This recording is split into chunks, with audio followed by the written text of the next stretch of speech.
আমি যেদিন প্রথম ইমার্জেন্সি ব্যালেন্স আনা শিখলাম, সেদিনও আমার বাবা প্রচণ্ড খুশি হয়েছিলেন।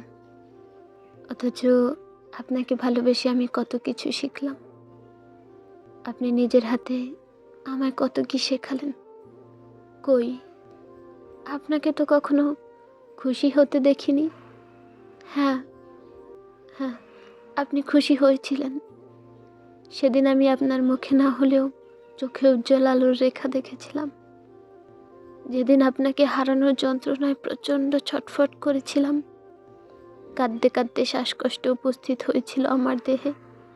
বুকের বাম পাশটায় ডানা ঝাপটানো পাখির মতো তীব্র ছটফটানি হচ্ছিল। আমার বাবা খুশি হয়েছিলেন এই ভেবে যে তার মেয়ে নতুন কিছু শিখছে। কিন্তু আমি আপনার জন্য যে ডানাকাটা পাখির মতো কাতরানো শিখলাম রাতভর, চোখে একটা উত্তাল সমুদ্রের জন্ম দিলাম।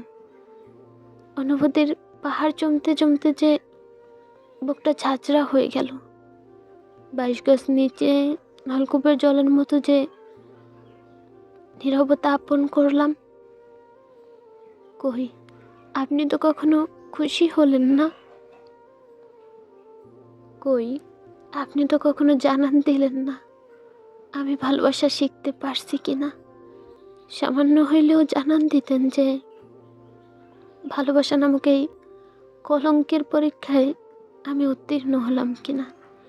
একটাবার তো জানান দিতে পারতেন, তাহলে এই ভাঙাচোরা মানুষটা না হয় আর একটুখানি চোখের জল বিসর্জন দিত, আর বিড়বিড় করে বলে উঠত, আমি পারছি, আমি পারছি। পুরো পাড়ায় কিংবা রাস্তার মোড়ে মোড়ে চিৎকার করে বলে বেড়াতো, আমি সফল, আমি সফল। তারে পাই নাই তাতে কি হয়েছে। এই দেহ, সে আমারে কলঙ্কের দাগ দিছে। দেহ, দেহ, সবাই দেহ।